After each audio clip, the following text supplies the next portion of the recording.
Thank you all very much for tuning in today. And you're watching the Oxford Political Review present a panel on what is Sri Lanka's economic future. I'm Brian Wong, the co-founder and a Rhodes Scholar of the Oxford Political Review, and we're incredibly honoured to be joined by an absolutely stellar panel of external speakers and veteran experts on this subject matter. So allow me to introduce them one by one. First up, we have Dr. Shanta Devarajan, who's the former chief economist of the World Bank and a leading academic at Georgetown University. Second, we have Dr. Harsha de Silva, the former Minister of Economic Reforms and Public Distribution and Chairman of the Committee on Public Finance in Sri Lanka. Third up, we have Dr. Sharmini Coorey, the former Director of the Institute for Capacity Development at the IMF. And fourth, and last but not least, we have Mr. Talal Rafi, a senior global management consultant at Deloitte and a very thoughtful writer and experienced commentator on Sri Lankan economy and politics at large. It is an absolute privilege and honor to be joined by all of you, to have you here with us today at the review. Thank you. So on that note, I'd just like to start by establishing the broad tendencies and trajectories concerning the state of the Sri Lankan economy as it stands today. And as we flagged in the promotion and the description for this panel, Sri Lanka today stands at a crossroads. It is beset and also riddled with a series of economic malaise, some say politically rooted, some say structurally and governmentally sourced and grounded, and still others suggest that this is to do with the industrial structures and policies that have been pursued over the past few decades. What I'd just like to start here with is to gauge, broadly speaking, from each of our panelists, what are your thoughts on the present state? If you were to present a 2 to 3 minute snapshot and diagnosis of Sri Lanka's economy today, what exactly would that diagnosis be? And I was wondering if we could start with Dr. Sharmini, if that's all right. Thank you, Brian. Very happy to be here, and thank you very much for inviting us, and also talking about Sri Lanka, because I think as you said, it's at a very crucial point. Look, the economy at the moment is really in my view, at a very, very critical point. We have a very narrow window in which to act. And as you know, we are waiting to see if we can access an IMF program. We have a staff level agreement, but we have to get board approval, and also financing assurances and debt restructuring. But at the same time, there are all political pressures that are building up. There are all sorts of protests about much needed reforms. So it's really important that Sri Lanka acts now with great prudence and implements the policies that are needed. All these policies are needed, really, and the government has been implementing them. And what's really critical is for the population, really, to come and the political parties to come behind and help these reforms through. This is not a partisan issue. This is an issue for the country. And so it's very important at this point that everybody supports the fiscal consolidation, the underlying structural reforms, the strengthening of the institutions that are being enacted, and there's more that will be needed. So I think we are at a very critical point in the economy. Thank you very much, Sharmini. And on the note of cross-partisan collaboration, I'd like to take this opportunity to invite Harsha. Would you perhaps like to comment on your assessment as well and your take? Thank you very much for the invitation, Brian. I don't disagree with how Sharmini sort of laid out where we are. And yes, we have a complex set of problems that need to be resolved. Moving to the more political aspect of the solution, we are facing serious headwinds now because, for one, to stabilize the economy, interest rates went up from what it used to be around 5%. It went up to 32-33% on treasury bills. It has stabilized around 29-30%. But what that means is industries are shutting down, companies are closing up, jobs are getting lost. Small and medium guys just cannot pay their debt. Credit card bills are piling up on the one hand. And on the other, you see the taxes that were introduced, which went up from 18% to 36% at the highest margin, are causing some serious issues, particularly with professionals who are sort of, voting with their feet, really. Someone told me that in the last 2 weeks, a Melbourne immigration lawyer working with Sri Lankans received 282 applications to migrate to Australia. And that's a real issue. And so the people obviously are unhappy. I'm not saying that this is not something we had to do. We had to do what we had to do. But how do you manage the politics? So from our sort of angle, from the main opposition, we've been very supportive of the general plan. In fact, it was I who first suggested to the government in 2020 mid that we should go to the IMF and resolve the problem before it became such a mess. Unfortunately, that advice was not heeded. And by the time we went to the IMF, it was way too late. We had defaulted on our debt. And therefore, it's no longer a transaction between the government of Sri Lanka and the IMF, but the third party, with the third party itself, is multiple third parties, from multilateral debtors to bilateral debtors, creditors, to a whole bunch of creditors who've lent us privately on international sovereign bonds. So in order to get everybody to agree on a plan based on the IMF's DSA, these things, like I said, had to be done. But the challenge for the government currently is, how do you deal with the people? We had an uprising. We chased away the president. We chased away the prime minister, rather the people, and the minister of finance. Now we have someone who, in my view, understands the complexity of the issue, what needs to be done, but he does not have a mandate. You see, he actually was not able to win his seat, and he came on the national list. So he was the only MP from his party who suddenly became the president.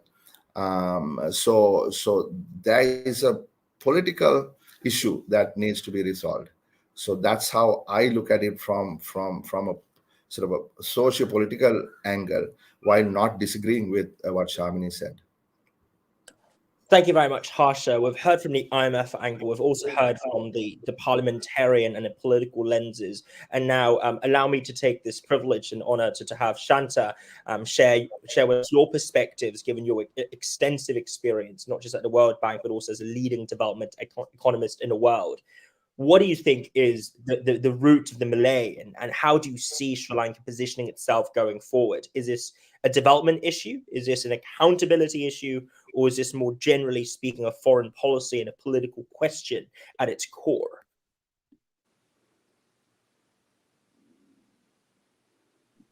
Oh, I think you might be muted.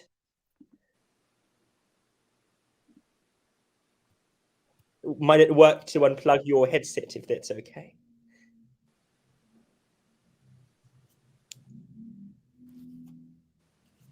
You might want to unplug the headset altogether.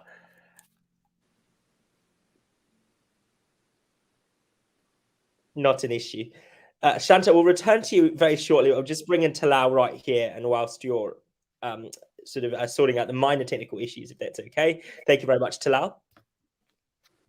Right. First of all, thanks, Brian. Thanks a lot for having me. It's an absolute pleasure. And so I agree with Sharmini and Harsha on both the economic side and the political side. And to give a fair assessment of the situation, I mean, the situation is quite bad.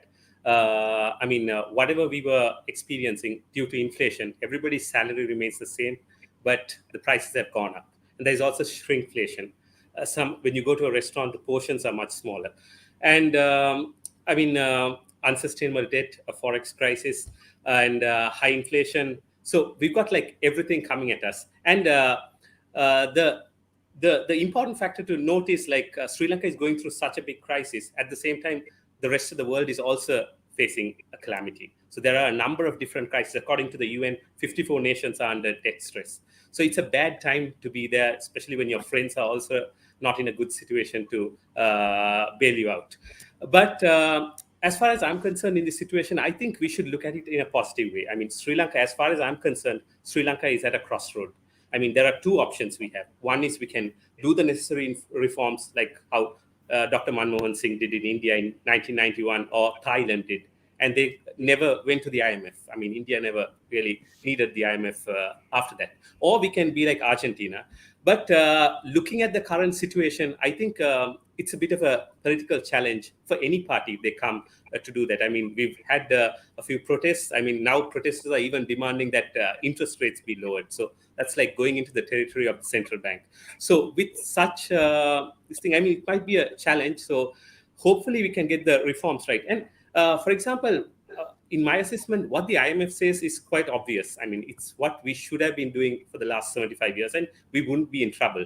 Like, for example, restructuring state-owned enterprises, fiscal discipline. I mean, Sri Lanka only has had a primary budget surplus for 4 years out of the 75 years. I mean, this is quite bad and consistently large interest rates. So what the IMF says is obvious, and if we can, it's just that it's tough because we're going there at the last moment. Like Dr. Harsha said, if we had gone earlier, the treatment would have been very simple, like going to an OPD doctor. Because we went to the last minute, we're in the ICU.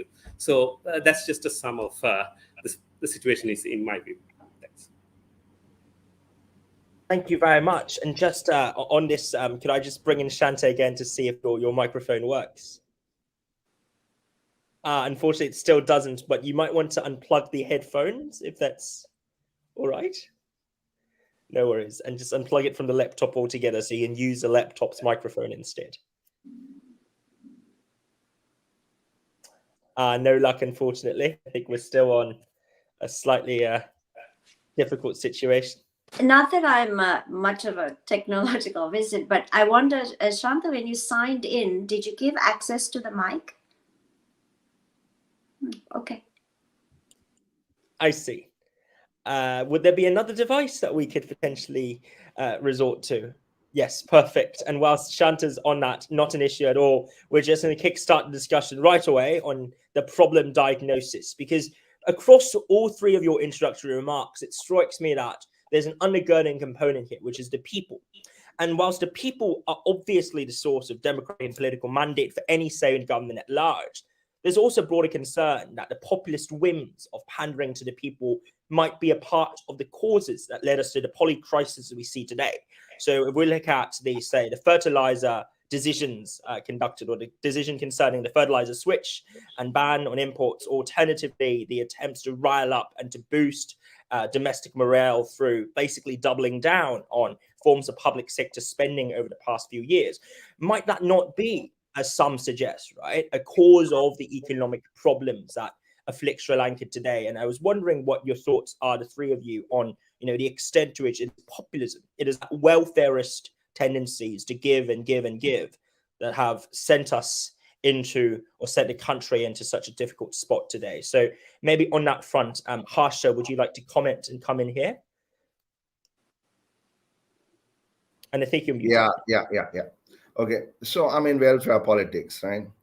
I mean, Joan Robinson, I think, long years back, 50, 60 years ago, said, look, Sri Lanka is enjoying the fruits, but the seed has not yet been planted.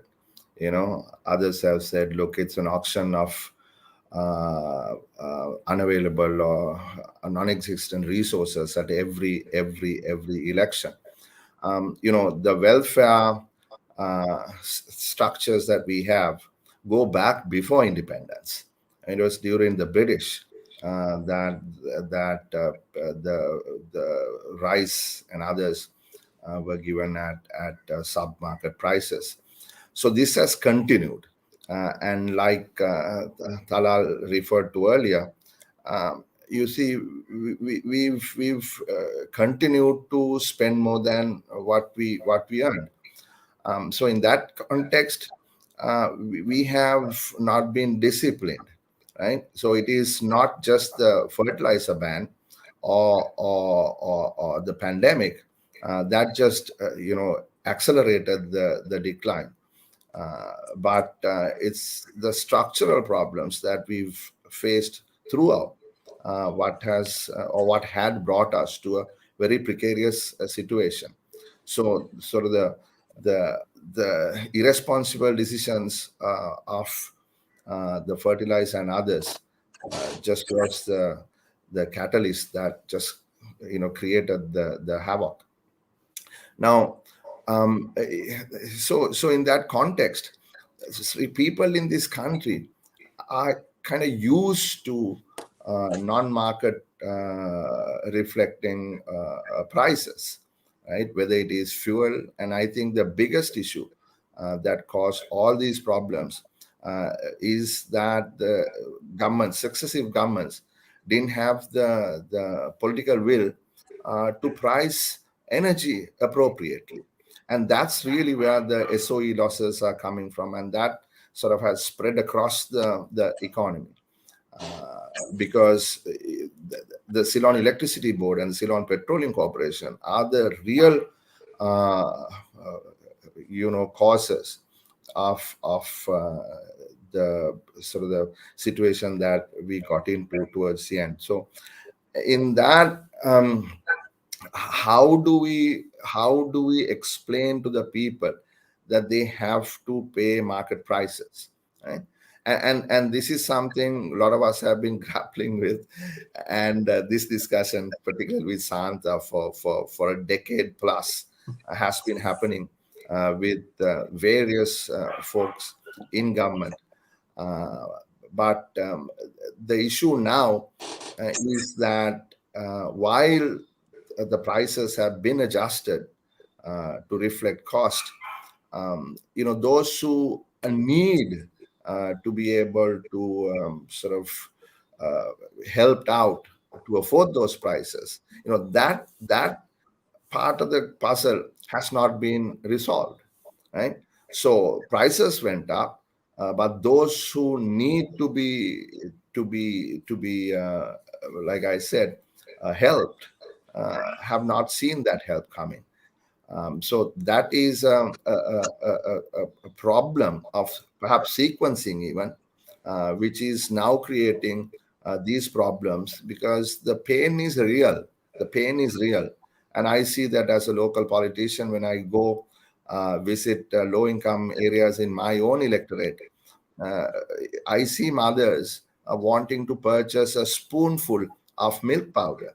I mean, people must not be subjected to such misery, you see, and kids can't go to school because they can't buy school books, etc. So what I'm saying is, yes, true. As technical people, we know what needs to be done, but because of the attitudes and the long years of subsidy, how do we gradually take people to market pricing? How do we ensure that those who need to be supported are getting that support that they desperately need? So I think that's really the question that we need to answer.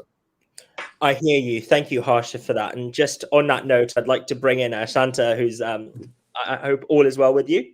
I hope you can hear me now. Yes, this is fantastic. Okay. Loud and clear, very mellifluous. Thank you so much for joining us. Just wondering if you'd like to share your thoughts on yes, present state of Sri Lanka and its root causes. Okay, well, thank you. And I think Harsha's latest remarks is a good lead into what I was planning on saying. First, the crisis in Sri Lanka is not just the acute crisis at the moment of a debt and a foreign exchange crisis and shortages and a fiscal crisis, but it's a long-standing crisis that goes back 50 years or maybe even 75 years of a series of policies such as the energy subsidies that Harsha was referring to, which have all been designed to minimize the government's accountability to the people. See, if you think about a subsidy, what is a subsidy? It actually means that the electric utility, the Ceylon Electricity Board in this case, is not accountable to its customers. It is accountable to the government, which provides a subsidy. So the people of Sri Lanka have no way of holding the CEB accountable. So if the CEB cuts off electricity in Colombo, they can't do anything about it, because it's the government that actually can do something about it. And this is true of a whole series of policies that go back, as I said, 75 years. And the second aspect, which is raised by the Aragalaya movement, the people's movement that threw out the former president, is that these policies also disempower poor people. Take the energy subsidies. 40% of fuel subsidies go to the richest 20% of the population, right? Think about that. So you're giving a transfer that actually is biased towards the rich. You know, if you just handed out that money as cash rather than as subsidies equally to the entire population, it would be only 20% that get of the rich that get it. So this is a real transfer to the non-poor, to the rich. And this is outrageous in a country where, as Harsha was just describing, you know, poor people are struggling just to feed their kids. We're continuing to finance the rich, and it's unacceptable. That's not all. We also have, Sri Lanka has, for going back 75 years, the Paddy Lands Act, which is a policy that forces farmers to produce paddy, to produce rice. Now, rice or paddy is the least productive crop of all food crops in Sri Lanka, and it's the least lucrative. So it's not surprising that about 50% of these farmers are poor, because they can't grow things that might actually make them money. I remember Harsha and I were together once when we found that there was a farmer who was fined 75,000 rupees for growing bananas in his plot, because it's illegal, but he actually thought it was actually profitable for him to grow bananas. These are the kinds of policies that have undermined the ability of Sri Lankan people to make a living. And if we don't reform these policies now, we'll never come out of this crisis. There will be another debt crisis 5 years from now, because these are the things that have been diminishing the ability of the economy to grow. The way you have to do it is to grow. And just one final point on this is trade policy. I mean, Sri Lanka, in many ways, is a poster child of a successful trade liberalization in the 1970s. When they liberalized trade, the economy's growth rate doubled overnight.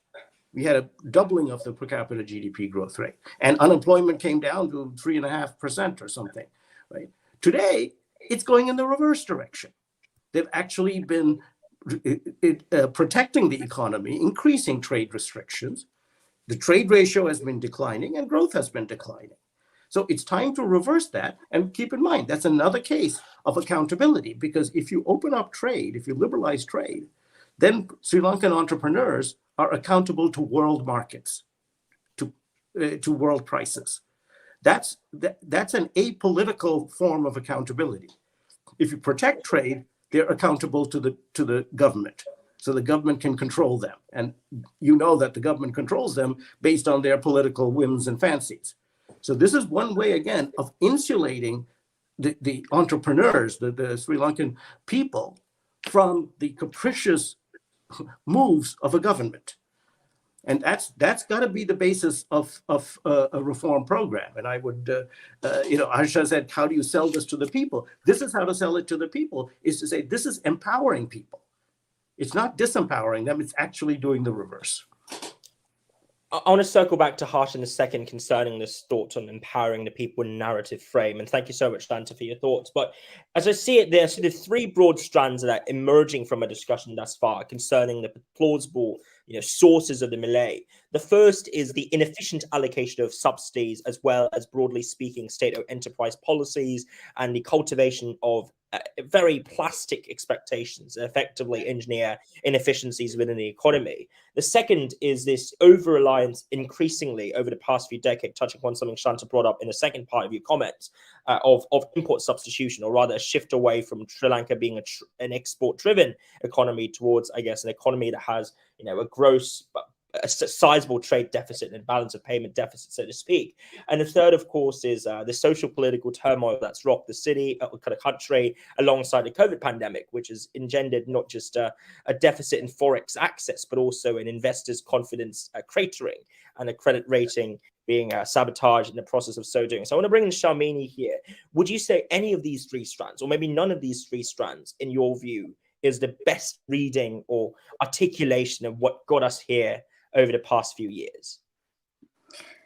I would say, and I really agree with everything that Harsha and Shanta just said. I don't think it's a matter of either or. It's all of them. And they're mutually self-reinforcing. If you think about it, all the things that have been mentioned, they are completely internally consistent, which is why this system has lasted for 75 years. And I would throw into that one other, I just want to throw a statistic in which to supplement or to reinforce what Shanta was saying. In 1960, exports of goods and services to GDP was 30%. In 2018, in 2000, it was 39%.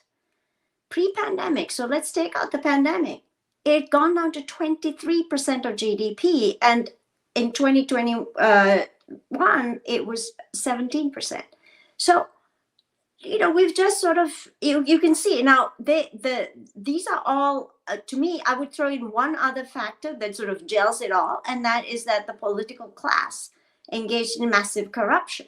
So, then it's not that people couldn't figure out what sensible policies were. I think they pretty much figured it out many years ago. But because state capture by elites is part and parcel of bringing all these strands you identified together, what has happened is that the political classes, not everybody, and Harsha, you're certainly not one of the people I'm talking about, but we all know that there are plenty of politicians who find it very advantageous to maintain these kinds of policies where they're not accountable. They rob the state and then sort of give little tidbits to the population, and then, of course, serve the elites, the economic elites. And the system, with all its protection, the large patronage system through the state-owned enterprises, something like close to 1 in 4 workers is a public sector worker. I mean, the whole system is self-reinforcing. And to break it, and we've brought ourselves to a point where we now have to get rid of this. And we can, either be, like Talal was saying, either like India or Argentina, or I would say you could think of other countries that in Southeast Asia that are far more successful than even India. So I think that we have to create we have to have an honesty and to be able to say these things to people and have the courage. I would like to see our politicians also have a bit more courage to explain to people why they are where they are.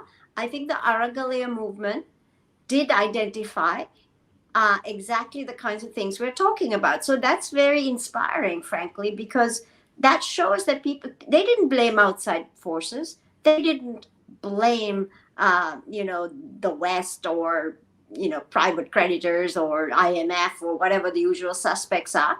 They blamed the leaders, and they also said they wanted accountability and honest government. They want honest, competent government. That's not too much to ask for. And so I think we are all very agreed on what the policies, what caused this. And I suspect when you start talking about policies, how to fix it, which is to reverse some of these things. But I think what is difficult is to get political unity to move in that direction and to break the grip of the political and economic elites. I think that is very difficult, and that's where we are, but we need to do it.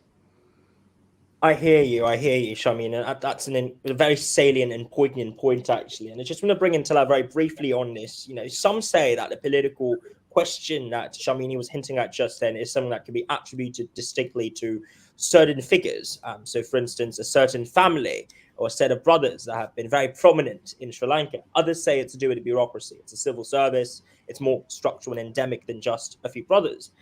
And then there are those who hold the view that actually the international community, the political community at large, has been silent enablers of the mess that Sri Lanka finds itself in. I was just wondering, from your point of view, as more of, I guess, a technocratic, sort of economics-driven analyst and expert here, what do you make of this sort of range of interpretations? Do you see any of them as holding more water or truth than the others? So, in my view, I mean, there are views that certain families have done it, but I would say that it's as a whole, a bureaucracy, political families, and most importantly, the people of Sri Lanka as well.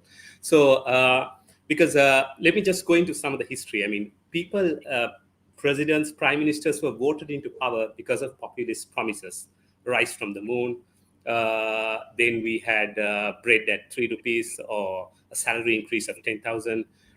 Free fertilizer, low taxation. So it was also something that the people wanted it, accepted it. So the politicians gave it. So if we are going to, the people are not going to take the blame, I don't think we can come out of it properly if there is a proper understanding. And most of the voters did not have a proper understanding. So that is one factor.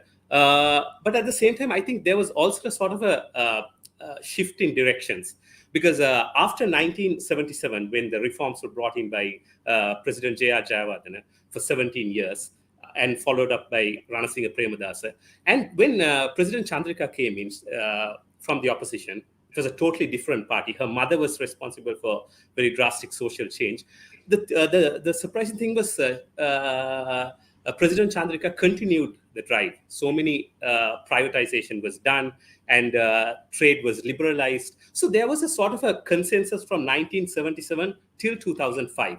From 2005, we saw sort of a shift towards import substitution. So that is an area where we need to find, because now global trade has changed. We're looking more into tapping into global supply chains. Like an example would be an iPhone in China.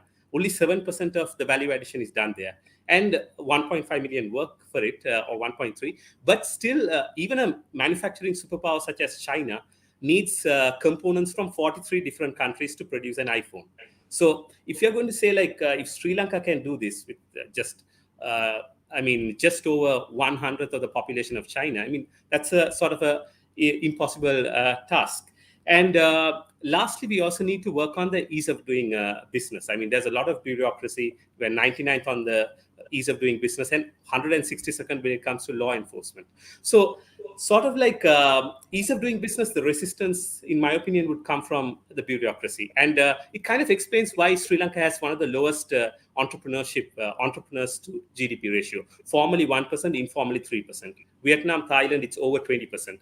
So two ways of the economy expanding, the private sector. One is for current businesses to expand. The other is to bring new businesses. So without a proper drive for entrepreneurs to come in, I mean, improving ease of doing business, it's going to be a hard way forward. Thank you, Talal. So let's move on to the segment on solutions then. A lot of problems, a lot of issues. Let's try and tackle some of them. And here I'd like to perhaps pursue a shift in direction to maybe look at what's going on right now with regards to the elephant in the room, which is quite literally, of course, the IMF and the interplay between China, Sri Lanka and the IMF, where it strikes me, at least from as an outsider looking at the situation, that China has been quite reticent, reluctant to endorse an extended sort of period of moratorium, so to speak, on repayment. And instead, there's been a lot of pressure from the Chinese Exim Bank for a 2-year moratorium repayment period as at least a significant precondition to its willingness to sign off on the restructuring and the packages at large that we see in Sri Lanka right now. So I want to just turn here to Sharmini, actually. Do you see this as a deal breaker, or do you think the Chinese would eventually return to the table, or that maybe we can do away without the Chinese altogether in this process? Just wanted to hear your thoughts on that.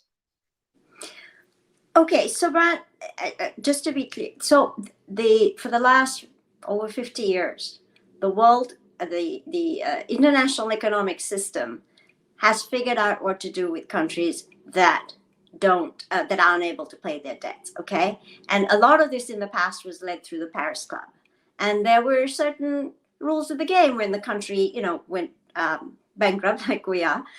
They went to the IMF, Paris Club. The debt was restructured, and then in somewhere in the I guess 80s and 90s, the private sector came in, but still the official creditors were in the Paris Club. So it was relatively straightforward once you had the private creditors sorted out, and the policies were adapted so that they could be handled in an effective way. The way the system works is the IMF has something called a debt sustainability analysis. It gives, and it's not just an academic exercise. It projects forward what the country needs to get in terms of, when it makes its best fiscal efforts. Tough, as we can see in Sri Lanka, those fiscal measures can get difficult. We've just been discussing it, but it's still not enough for the country to restore debt sustainability and access markets again, right? Capital markets. So, which middle income countries like us need to do. So, what the structure is that they have then a debt reduction. Creditors agree to write down in various forms, reduce the debt burden so that countries can restore their debt's fiscal and debt sustainability. So you make your best fiscal effort, it's not enough. So the creditors bring down the amount that's due, and the country can grow again. And the sooner you do this, the better, because we all know that the countries like Sri Lanka that are not going through such pain now, the productive structure is being destroyed, and value is being destroyed the longer this drags on. Now, what's happening with the holdouts, like you said, we now have two countries that are very prominent, but there are others. So there's China, India, Saudi Arabia, and other countries that have become creditors that are not in the Paris Club. And the question is how to include them. And it's not a difficult thing. You can just agree to you don't have to join. They've been invited, but they don't join it. They can be working with them, even if you don't want to join them, but none of the above. So India, I have to say, and congratulate them, and we should be very grateful, has given financing assurances in specific terms that says we're willing to, when you say financing assurances, is not just new money, it's reducing the debt burden, that they would help reduce the debt burden to the levels that are specified in this debt sustainability analysis. China, on the other hand, has refused to do so. It is the one outlier in the whole system. So, when they say they give a moratorium for 2 years, it's simply not enough. It's not a question. The debt continues. You have a moratorium, but at the end of the 2 years, the debt is still there. It's not a debt reduction. People get confused about the two things. So you can postpone the debt profile, but what's called the net present value of the debt, that is the stream of payments the country must make, discounted to today's terms, is unchanged. The way, let me say that China believe they struck a deal with, it was El Salvador, and the net present value was reduced by only 3%. So we need to have agreement from China to reduce our debt. It doesn't have to be a haircut up front. It could be in the form of lower interest payments for the duration of the outstanding amounts. It can be the restructuring and the rescheduling of the principal dues. So it can be a haircut. The private creditors have written to the IMF and agreed that they will provide financing assurances. They will provide debt. They're willing to provide debt reduction on the amounts specified, and the DSA targets are mentioned in the letter to India that was leaked, so you can access it in the public. It's in the public domain now, and the private creditors have said they would do it. So we absolutely need China on board. Now, I'm taking a bit of time, but let me explain, because there's so much confusion on these things. The policy of the IMF does allow the IMF to proceed.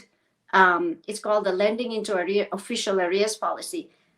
Allows a country to access IMF resources as long as it's below a threshold, 50%. It's in the website. You can read the policy.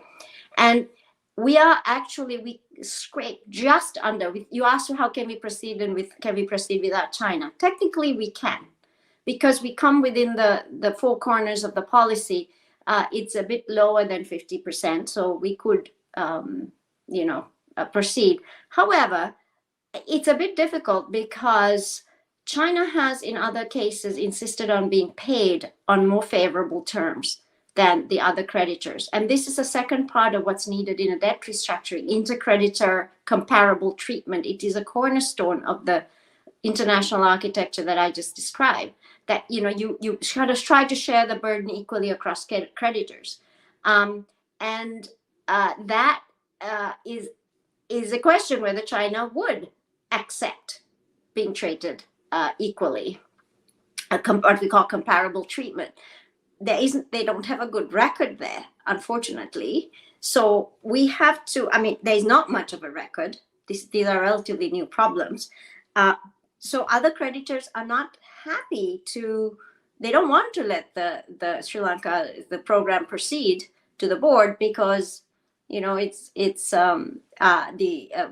waiting for China to agree to these terms, comparable treatment and willingness to write down the debt so that the debt would be sustainable for Sri Lanka. So this is where things are a little bit stuck at the moment.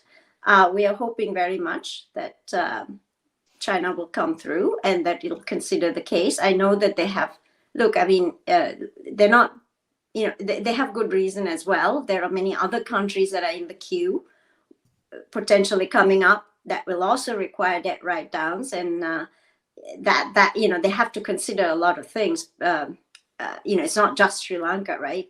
So one can understand that it takes a bit of time to figure it out, but until they do it, it's very difficult to see whether we are at the mercy of the other creditors now to sort of either decide to apply the policy, or to sort of say, no, look, if we apply the policy, but China doesn't get equal treatment, it'll extract higher payments from Sri Lanka, then Sri Lanka would give the other countries, other creditors. That would be a problem. It destroys the international architecture that has worked for 50 years or more. So that's where we are now. I took a bit of time, but I just wanted to explain it because it's kind of a complicated situation. Absolutely. Well, thank you so much for that incredibly informative and also elaborate discussion and presentation from you, Sharmini. Really appreciate these sort of clarification, which elucidates the picture. It's a very messy situation, but I think that certainly elucidated what's going on. I'd like to bring in Harsha here, if I could. So turning back to the domestic level or the domestic context at hand here. Now, obviously, in the introductory remarks just then, you flagged the importance of fiscal discipline and to move against the populist tendencies to misallocate or to inefficiently allocate in many ways the funds in accordance with the whims of, I guess, the times and also the people that may not be economically utile, may not be productive. I was just looking at a recent article concerning a proposed policy that the SJB is planning to take into the upcoming election potentially, which concerns raising the threshold for the income tax. And I was just wondering, there might be concerns on the part of some that essentially there'd be a greater government deficit on one hand, and yet a reduction in the volume of government revenue that could sustain and also allow for that lowering of tax threshold. And obviously, on the other hand, you've got a pro-economic argument that lowering of the tax threshold is essential in driving forward the growth and increasing the overarching circulation of capital within the economy at large. But could I just ask you for your thoughts on that? Do you see a tension? Do you see any concerns with this proposed lowering of threshold, or do you instead see it as an integral part of the reforms going forward? I need to clarify. You said lowering the threshold. No. Sorry, raising the threshold. I stand corrected. Raising the threshold for taxes. Yeah. Okay. So, you see, there's a lot of confusion in terms of how much money the Treasury can bring in through this proposed new thresholds and slabs. Okay, so we went from highest marginal tax bracket of 18 to 36. Now, the president, in his address to Parliament a couple of days ago, said that if we do away with payee tax, we are going to lose 100 billion rupees, which the other way looking at it means, look, payee is going to bring us $100 billion. Now, I completely disagree with that number, and for good reason. If you look at the available data, unfortunately, the government has not thought it fit even to share some of the workings with the chairperson and my committee, which is the Committee on Public Finance. And by the way, the news yesterday and today is that I've been fired from this committee. The president prorogued Parliament, which meant all committees were dismissed. And there is a lot of talk that the government does not want me back as chair of this committee. And as a matter of fact, the government has named their members to the committee, and they brought in their big guns who generally don't agree to any of these types of reforms that we are talking about. Now, park that for a moment. Our discussions with the Department of Inland Revenue and the Ministry of Finance resulted in them telling us the figure was 68 billion. And these are records submitted to Parliament, to my committee. A few days later, they said, no, it's 100 billion. I mean, that's a big difference. How can you go from 68 billion to 100 billion? And when my analysts work these numbers through, we get something like 48 billion. You see, so there's a massive discrepancy. And even in the letter by the private creditors to the IMF, they said, look, we want to see these workings. We want to look at the assumptions, right? So which means they are also not certain about or not willing to accept these numbers that have been put up by the government as credible. And I'm sorry to say, right? Otherwise, why would they put that sentence in their letter? So I have, with my team, looked at different ways in which you can raise more than 48 billion, right? And once again, I'm telling you, 48 billion is the numbers, data that is available to us. I don't have any further data, right? Assuming that it is 48 billion through, based on the data set, we can certainly have other combinations that you can make more than 48 billion and still keep the professionals under 36% at the margin. I mean, you're looking at 36% at the highest margin at 350,000 rupees. So what is the 360,000? 350,000, right? Divide by, how much is it now? 370, right? It's less than $1,000, $900, $940, and you have the highest tax bracket, right? I mean, so you can still hold these guys between around 24%, but certainly the highest tax highest bracket at a much higher threshold will have to pay more than 36%, right? And even in America, I mean, people pay 39-40% tax. And if you look at taxes, how taxes, how countries have taxed people, I mean, it had the highest tax bracket had been over 80%, I think, even in the US, right? I mean, I was reading somewhere that South Korea had the highest marginal tax bracket was not 90% at one point, had come down. So when you say, look, you need to bring revenue in terms of taxes into the treasury, it has to be equitable, right? And also, I am telling you this with the great sense of responsibility. From the data that we have, only 149,000 people paid pay tax. right? I mean, so even if you reduce the margin, you're going to catch guys who are making, 100,000 rupees a month or thereabouts, right? So therefore, I don't see this number as being credible. Right? And given that, I am saying there are many other ways that you can get that number or a bigger number by holding, our professionals who are trying to leave at around 24%, but whack the higher rate, perhaps even a surcharge for a given period of time towards the much higher income earners. But I want to say something else, if I may, Brian. In terms of what Sharmini said with China, and it is that my discussions with the Chinese suggest to me that it is beyond a Sri Lanka issue, right? And that they need to be treated equally. And my discussions with them goes as such. Why do we need to listen to the IMF? Right? Why should we follow the DSA, the debt sustainability analysis, and the resulting numbers that IMF says should be the targets for the government of Sri Lanka? Right? How come the IMF, the World Bank, and the ADB gets paid, and we need to cut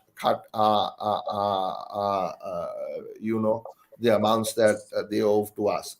So there is that issue there, and even in the now, Sharmini was talking about lending into official arrears policy, right? Fine, and I didn't know about this 50%. Perhaps after this call, I want to talk to her about this 50%. She said we just scraped through because we are just under 50%. Even having, let's say that's fine. But the IMF just 2 days ago said, look, unless we have credible and specific assurances from China, it's not possible for us to go ahead, right? And even the private creditors said that. Not only did they say that, they said, look, we want a comparable treatment of creditors, which means obviously China and India will have to sort of sing off the same hymn sheet. So I am skeptical, Sharmini. You know better than me how the IMF works. Shanta knows better than me. I'm just an observer. But I'm skeptical that the lending into official arrears would get implemented in the Sri Lanka case. I stand to be corrected, and perhaps we should have a longer discussion on that. Thank you, Harsha. And we'll return to exactly that question between you and Sharmini shortly. And I also want to loop back to what you said about your being left out of COPF, which is most certainly a loss to the country. But I want to bring in Shanta here, because one core facet in this ongoing dialectic between China, Sri Lanka, and also the IMF is that China has recently expressed, I think 7 to 8 days ago, actually, that it's keen to seek and it's open to supporting more proactively what's going on right now with the IMF, provided that the World Bank would also be joining in on the sort of debt relief programs in relation to Sri Lanka. So China's, stipulated, as Harsha flagged just then, that it is open to, in theory, joining in, but it needs sort of buy-in and participation from other actors as well, e.g. the World Bank, so to speak. How feasible is this? Is this a reasonable ask? And more broadly speaking, what's going on in the World Bank concerning the diagnosis of Sri Lanka? Shanta, could I just bring you in on this? Thank you. Sure. We need to separate two things that sometimes get convoluted.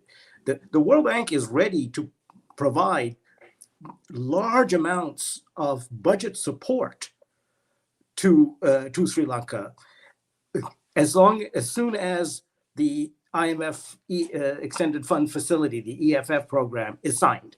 That's part of the rules of the World Bank. They cannot lend to a country that has got an unsustainable debt unless the IMF program has been resolved. So, there's no shortage of willingness to support Sri Lanka once that is done. to the tune of five. I think World Bank and ADB together will be about $5 billion, which is bigger than the IMF program. The second part, which is what the Chinese have been saying, and I think Harsha or somebody repeated this, is why aren't the international financial institutions, the IMF and the World Bank, also reducing their debt to Sri Lanka? Why aren't they taking a haircut, if you like, alongside all the other creditors?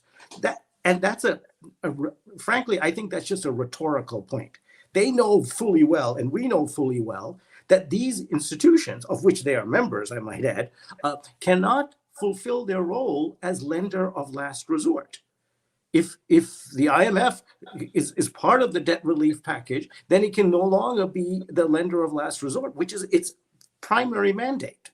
So this, to me, is a red herring, but it seems to be a powerful rhetorical point that the Chinese keep repeating over and over again. And it's only the Chinese that I hear this from. Nobody else seems to think that way. None of the other creditors think that way. And in fact, the other creditors object to that statement. So let's separate those two. There's no shortage of World Bank support that is waiting, literally with bated breath, to support Sri Lanka, but it's in the form of budget support that Sri Lanka can then use to buy the fuel and fertilizer and medicines and food that it desperately needs.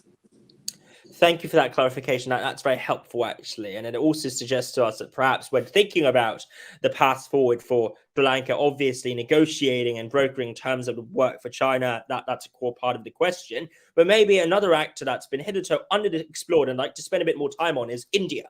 So obviously Sri Lanka and India have had a very interesting and at times a complex, at times potentially tense, at other times complementary relationship over the past 60 to 70 years.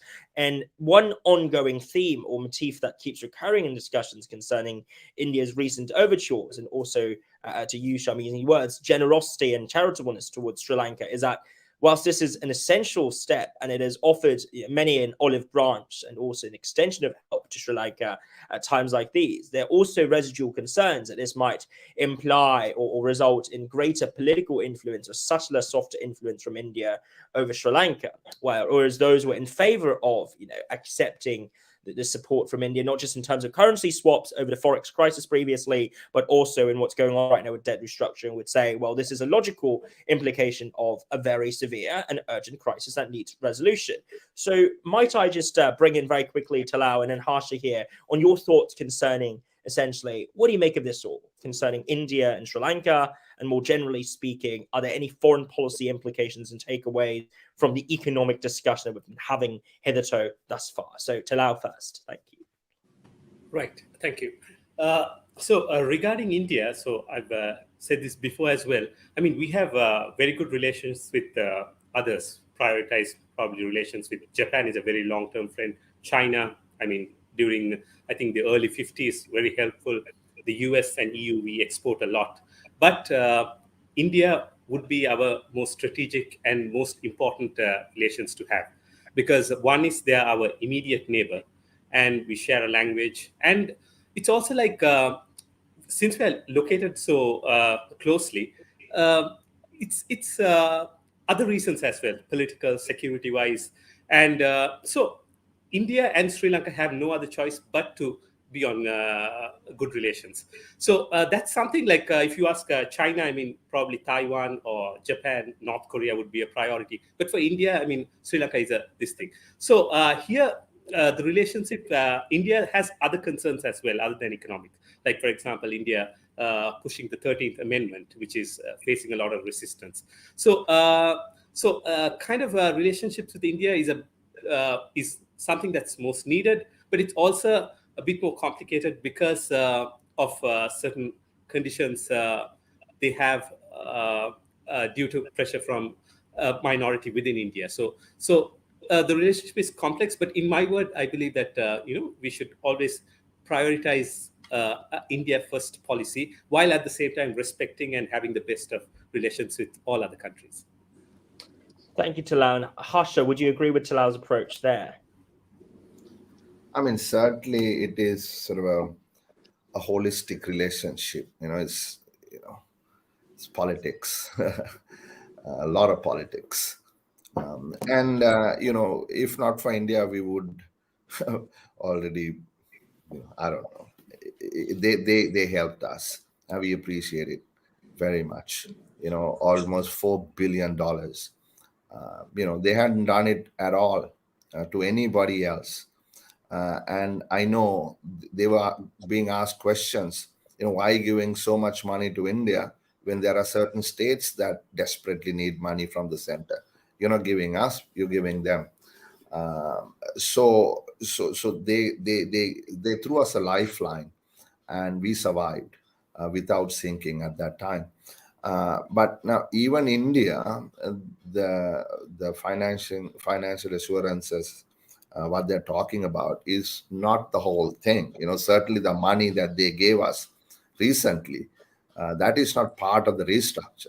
That money has to be repaid, and those are not very long-term loans. These are commercial credits. You see bilateral, currency swaps, etc. So when you look at the volume of what is to be restructured, it is perhaps a much smaller amount of what is owed to India than what people think it is, right? So they're also not saying, look, you owe us so much, we are ready to cut off so much. No, that's not the case. And Talal is right. There is competition, obviously, between India and China. About what each other does in Sri Lanka.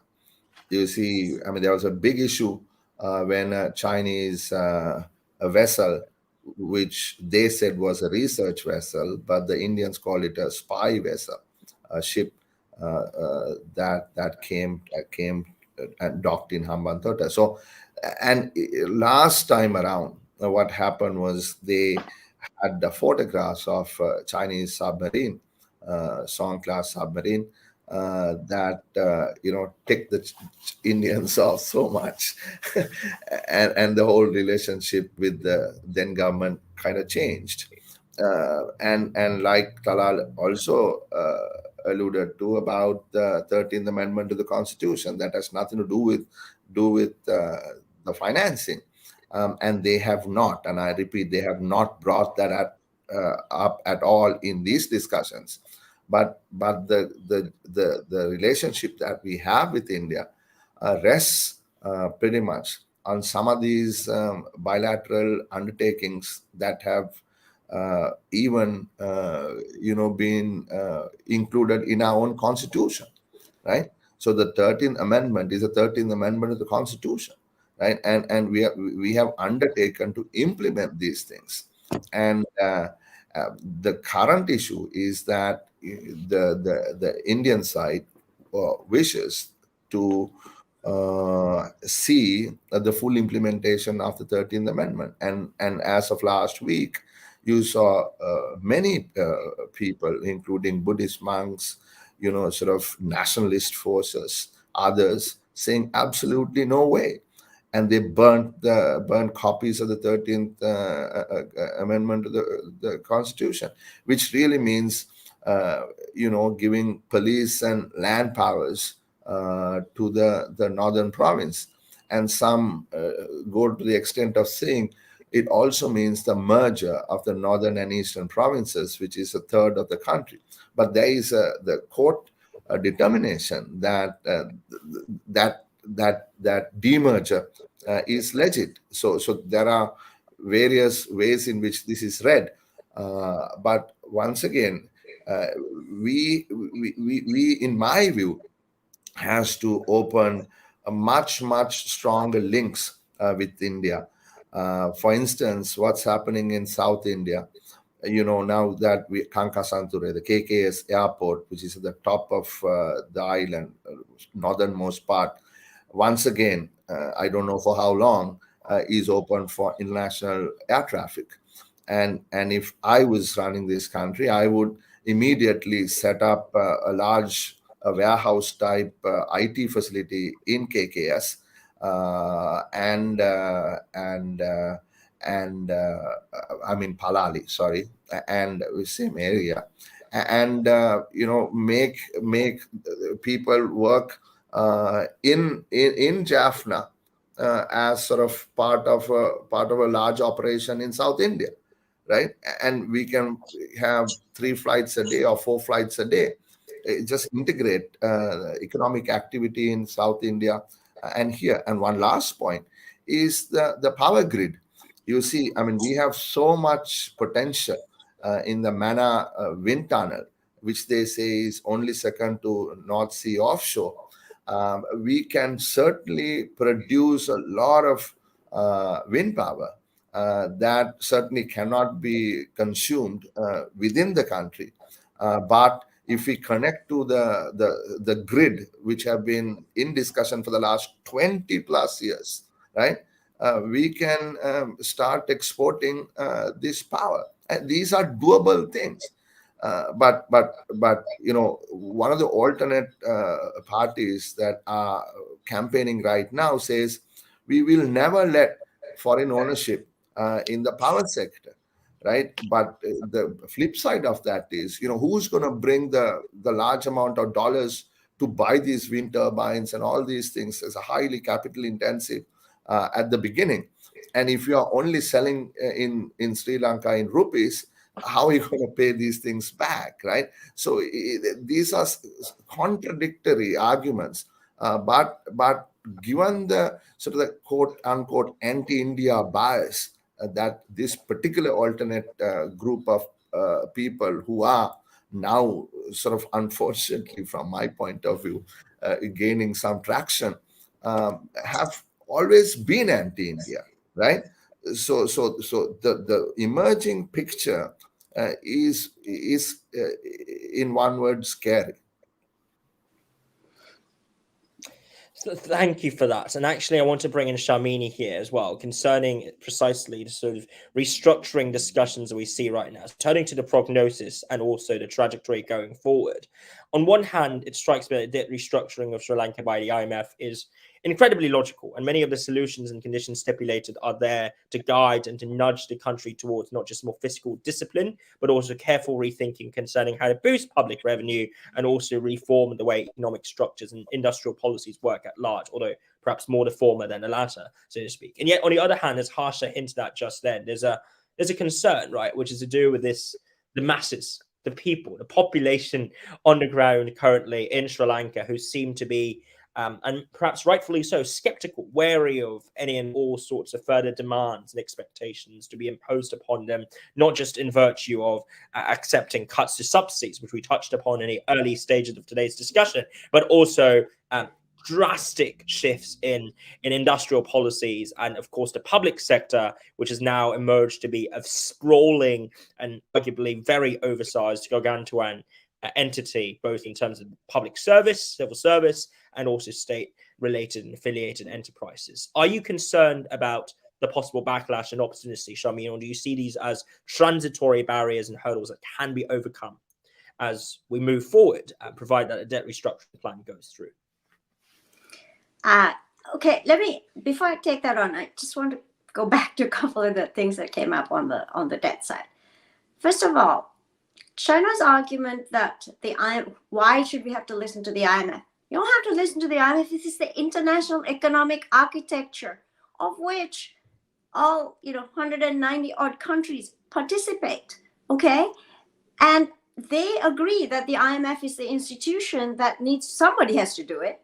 We can't have 5 different debt sustainability analyses. Somebody has to do it, and there's an enormous technical methodology underlying this. Okay, there are like a massive set of papers that were published in 2015, so you can access all that on the IMF website. I don't want to defend the IMF. I'm defending the international economic order that China benefited from. China sits at the board at the IMF. I think it has now the second or third largest quota voting power. So it agreed to those rules. It agreed to the debt sustainability analysis. It agreed to everything. And then when it comes to actually having it implemented, they do not implement it. And I'm saying we can't have an international economic order which is designed to save the debtors as efficiently as possible. The system is set up to save sovereign countries like us quickly. So, to say, well, why should we listen? We'll have a new set of rules. Well, you can have that discussion, but don't do it by delaying us, right? Because there is a system for this. So that would be one point. The other thing on India, let me clarify. There's no special treatment of India. In the cutoff date that the government announced on April 12th, that is the cutoff date. So anything given after that, and they threw us a lifeline, but it came after that. So that those anything coming after that, we said we would not restructure. Okay, and the other part we agreed not to restructure were swaps, central bank central bank swaps, which are very commonly left out of debt restructuring, because central bank to central bank swaps are very short term, and so they're not subject to long-term restructuring. So yes, the amount that India has is small it's not the entire 4 billion, but that's because they gave it to us in that post period. And it's kind of like, say, you throw somebody a lifeline and then you say, oh, excuse me, I'm going to restructure that too, exposed. So it was very clear at the time that they would be not subject to restructuring, but we were grateful to have it. Okay, nobody was giving us any money. Not China, not Japan, not the Western countries. Nobody was giving us any financing in May and June. In July. So let's not, forget it. They're not getting special. I just want to clarify that they're not getting special treatment in that sense. And had China or the United States or somebody else given us, they would have got the same treatment. So, that's the situation there. Now, on what you're saying, I'm very concerned, that these sort of, in some sense, reactionary forces would come back and sort of want to reestablish. This is why I said it's hard to break the hold that those who benefited from the system have in trying to get through these reforms. We all agree we need to go from here to there. I think we need to do a better job of explaining to people why these reforms are necessary, and it's a question of who will bear the burden, right? It's not as if, if we got a ton of debt relief, which, by the way, people are not willing to give us, the rest of the world is not willing to give us, it's a fine balance. If you got a lot of debt write down, we wouldn't have to do such painful reforms. But the sad truth is, we don't have anybody who is generous enough to write that much down. In fact, they're going to all scream when they see the amount of debt write down that's implicit in the IMF's DSA. There is debt sustainability analysis. There is a significant amount of write down. Okay, so write down meaning debt reduction. It doesn't have to be an upfront haircut, like I said. So they have taken that to what is plausible. Okay, but it still leaves us with a very high debt burden to service. Don't think that debt is going to zero. It's going to be still, if you look at the letter in India, it gives the benchmarks, and it still places us at high risk of debt distress, even after the restructuring. So we have to do what we have to do. Now, the question is, who bears the burden? As a country, we're not going to get the debt relief even. I hope we can get what the IMF has put down. It's pretty generous, and we need it. But if we don't do it, so what are the choices? If you don't raise taxes, you have only two other choices. You can cut spending, but then that means you have to privatize and get rid of, maybe you have to lay off public sector workers, right? So this is not painless either. Or you can have, the government can borrow, and then the interest rates will go above 30%. 30%, you can go to 40, 50%. Or you can print more money, right? And then inflation will be back to 60, 70, 80. This is what happens in Argentina. They opt for the inflation. They opt not to pay taxes, and they have high inflation. And we all know that inflation hurts the poorest people the most. Richer people are not as affected by inflation as poor people. So when all these people say they don't want to pay taxes, and I'm saying, well, who is going to pay? Who is going to bear the burden and of the past excesses? So that, people have to realize, and I think we don't do enough communication to explain to people, look, it's a choice of, who is best off in the country to take the hit, because somebody has to take it. And I think the poorest of this country have suffered enough. Harsha would just, gave an example. So when we have high inflation, those people suffer. So we have gone for massive subsidies and also these price controls. Price controls affect rich people and poor people. And because rich people consume more, they benefit more from price controls. If you control the price of eggs, and I, as a rich person, consume 10 eggs a week, you can bet I'm benefiting from that, right? Much more than a poor person who might consume an egg these days once a month. So you have to realize that this whole complaint is about who bears the burden. It's not going to lessen the burden. That's all I want to say, is that inflation will come back. High interest rates will come back if you don't. Sri Lanka's tax ratio is so low. It's 8.5% of GDP. It needs to be more like 18. I mean, we're trying to get to 12 and everybody's screaming. So yes, I am concerned, but I would hope and want our politicians to communicate honestly with people, explain to them what the issue is, explain it's a question of who's going to bear the burden, and it is the top 40% of the income distribution that has to bear the burden, not the bottom 40, which is what inflation and other suboptimal ways of adjusting would do. And make no mistake, whether we like it or not, the adjustment will happen. It's a question of who bears the burden. So the adjustment is happening even now. That's why we are feeling it. But we have no external financing. And so we have to finance ourselves at the moment. So that's why we need this debt restructuring quickly, so we can at least access some external money, because new money will flow in once you have a debt restructuring, and we have to grow ourselves out of this problem. And we were just discussing, there are plenty of ways to grow ourselves out of this problem. And you have to give people hope. And I think people would have hope if we explain to them that we can grow. We don't have to be in this situation. We can grow, but we just have to adjust very quickly and get the debt restructuring, and we can grow. So I think there's a hopeful message here. It's not like doom and gloom forever. We can grow and we can get out of this. But we need a bit of honesty and a bit of resolve to bear with this for a few more months till we get the restructuring done. Thank you so much. And it strikes me that not only is there a question of political burdens or the political question of burden allocation amongst the people, there's also a further question concerning parliamentarian and partisan politics, which is who's going to bear the brunt and the mantle of pushing forward these reforms and convincing folks that, the hard labor is worth it at the end of the day. So I'm going to return to Harsha very shortly in that very interesting exchange with Sharmini. But I want to bring in Shanta here, which is with two parts to this question, really. The first is, what is your prognosis, your end, concerning Sri Lanka's sort of economic trajectory over the next 3 to 5 years?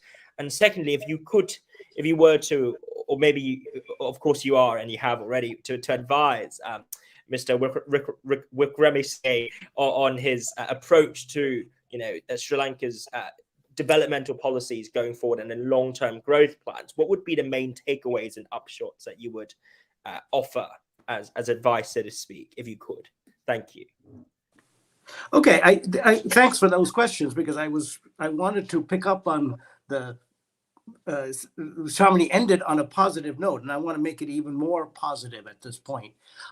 First, to say that we've mentioned political will and the fear of politicians like Harsha to advocate for some of these genuinely growth-promoting pro-poor policies, because they're perceived as anti-poor, or as perceived as against the people. And I think we have an opportunity here, an unprecedented opportunity, to take these difficult but pro-poor reforms, such as privatizing public enterprises, such as relaxing the Paddy Lands Act, such as liberalizing trade. These are actually going to benefit the poor. And let me add, converting fuel subsidies into cash transfers, targeted cash transfers. These are all, whenever you propose these things, and I've been involved in them, as Harsha mentioned, for years, there's a backlash from, supposedly from the poor, but it's actually the middle class and the upper classes on the pretense of defending the poor. This is a time to call their bluff. And I think the reason we can do that is because of the Argalaya movement. The Argalaya movement was the one that called the government's bluff. I still remember that poster that said, people should not be afraid of the government. The government should be afraid of the people. That to me is the leitmotif. That is about the accountability. And all of these policies that I just described are the ones that actually will strengthen accountability, that actually empower the poor vis-a-vis the government. All the traditional policies, this welfare policy that we've been subjected to for 75 years, are actually disempowering of the poor. They actually reduce the poor. I mean, just let me give you one example, which is the energy subsidy. If when you give somebody an energy subsidy, you're telling the poor people, if you want to get a benefit from the government, you have to consume fuel. Now compare that to giving them a cash transfer. When you give them a cash transfer, you're saying you can spend it on whatever you like. You can use it to educate your children. You can do some improvements on your house. You can spend on your business. That is empowering to poor people, the way that energy subsidies are disempowering.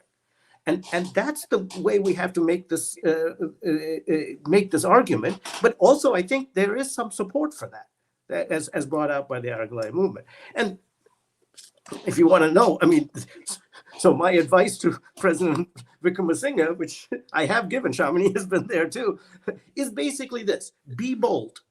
This is not the time to worry about incremental changes. This is a time, and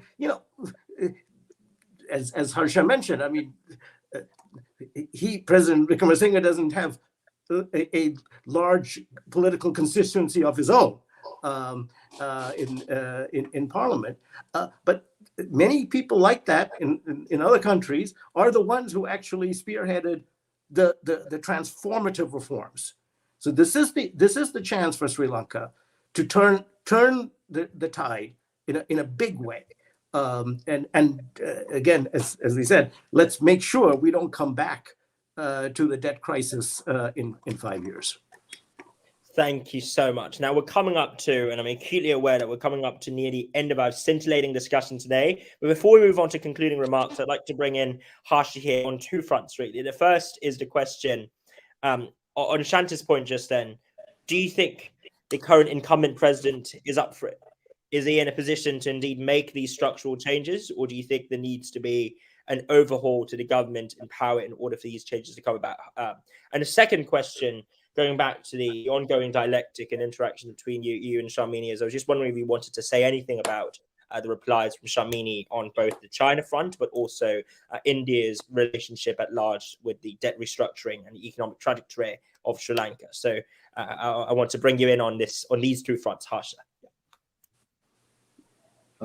Thanks, Brian.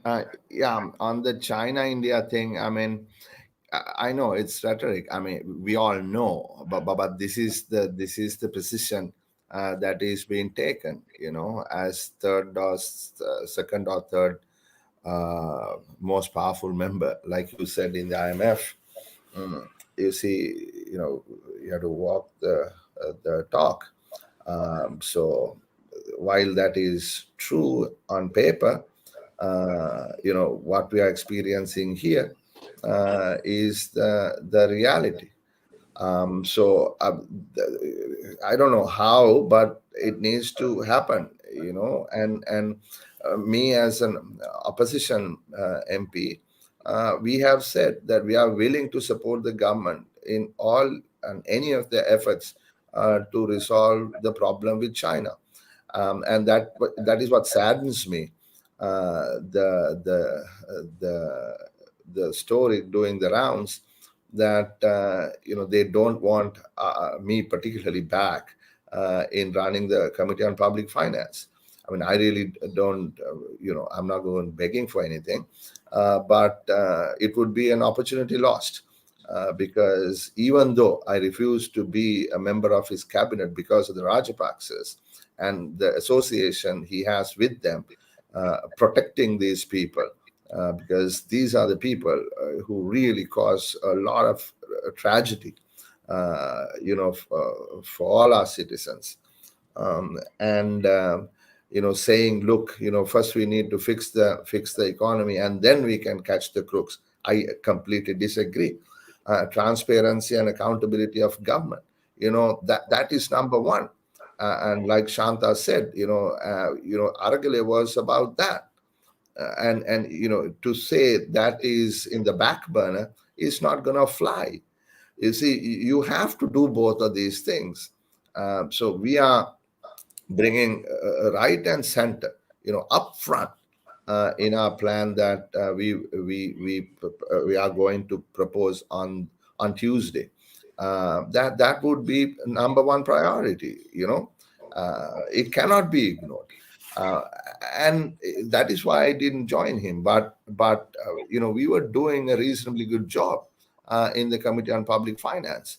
We asked questions, we asked for analysis, we sent them the finance ministry back several times, come back with better and more credible analysis, tell us why. So that's how I see that. But in the context of like I said, we are willing to support anything that we can do to resolve the China issue. And I'll leave it at that. And I do appreciate the point made by Sharmini. Yeah, I mean, we can't ask them, India, to restructure the trade credits that they gave us and all that. That's not part of the architecture anyway. And we have to find the money to pay those debts back. But just today's newspapers say, or yesterday's local papers say that we still have to make $3.2 billion, debt payments to the multilaterals this year, even after the suspension. The discussion we didn't have is based on the DSA and the leak letter by the Indians to the IMF about the gross financing need. How we're going to bring it down from 31% of GDP to 13% of GDP by 2027 or something like that. So what about the discussion on domestic debt? You look at the interest payment for this year. Out of 2.2 trillion rupees of interest, only 0.2 trillion is going towards servicing foreign debt. 2 trillion is local debt. I mean, this is in my view the elephant in the room, and nobody is really willing to discuss this. And how the earlier question about how much taxes can be raised is limited at the margin. Yeah, let's say we squeeze everybody to the bone, Sharmini. How much can we get? How much can we get? Another 50 billion, right? Another 25 billion, right? So what I'm saying is the big issues need to be addressed. And people say, don't even talk about it. If you talk about it, there's going to be a bank run. I don't agree. I mean, there are ways in which, you can manage these things. There are countries who've done these things and succeeded. You're not talking about a haircut. You can figure a way out. I mean, EPF is a cash flow matter that we need to resolve, inflows and outflows, and all of that. So that's that. And whether the president is up to it, he's the one who brought me into politics. I mean, he's the one who gave me all the books to read. He's the one. I was his understudy. So I know his thinking. I know his thinking. And so what he's trying to do is very similar to or what he is doing is very similar to the blueprint that I prepared and tabled in Parliament. I'm just updating it right now, version 2.0. And that is about, how do we grow out of this, right? Sharmini's point is absolutely valid. We have to grow out of this problem. And where is growth going to come from? Certainly, it's not going to come from domestic, consumption. It has to come from consumption of domestically produced goods internationally. And in order to do that, we need to do the kinds of trade and investment policy reforms. We have to do those, right? Because unless we do that, and I can't go back to what I said at the very beginning, companies are closing down, interest rates are too high, jobs are getting lost. So we are just going to stagnate at this rate and perhaps even, shrink further. And I don't know what would happen then. But we have to create jobs, right? So how do you create jobs in a shrinking economy, right? Where is demand going to come from? Certainly not local. It has to be outside. So that I am hopeful. Brian, I'm doing this because I love this country and I want to contribute. I want to make sure that I play a role in taking this country out of this mess, right? It is very difficult for people like myself in politics because people don't necessarily understand the complexity of the problem, and simplistic answers, I will do this, I will do that, there is no pain in my solution, it's nonsense, right? So yes, RW, his thinking is right, but he's forgotten the other side of the coin. He's forgotten that people are, they need to eat to survive. They actually need food. Mr. President, you must understand that. This is beyond the equation. People will die without food. That's the reality. Kids are dropping out of school. That cannot happen, right? So that is why people like myself, my party, we believe in what we call a social market economy, two sides of the coin. And I'm going to stop here. Is one of economic liberalism about markets, about competition, right? And political liberalism about equity, social justice. So these are the two sides of this one coin. So that's how I think that we will, and it will happen because there has to be a mandate. The mandate must be gotten.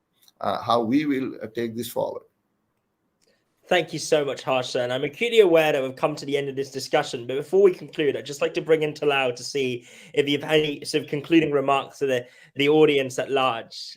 Talal, over to you for the last word.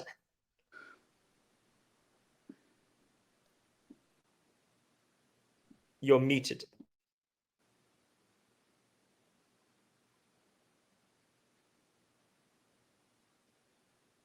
Sorry, Brian. There was a technical, I couldn't hear your question. Not an issue. Just wanted to see if you would like to have the last word on today's panel. Right. So my concluding remarks would be what I mentioned before. I mean, I agree with a lot with what Harsha said. We need to liberalize. One thing is we cannot move forward like having a regime where there is import substitution. So one thing is, of course, liberalize trade, have free trade agreements. The resistance here is that people see free trade agreements as like other countries trying to take advantage of us. But why don't we see it as us taking advantage of other countries? I mean, look, India is set to be a $10 trillion economy by 2035. And we are the only country who close to the region who has a FTA with India and with Pakistan.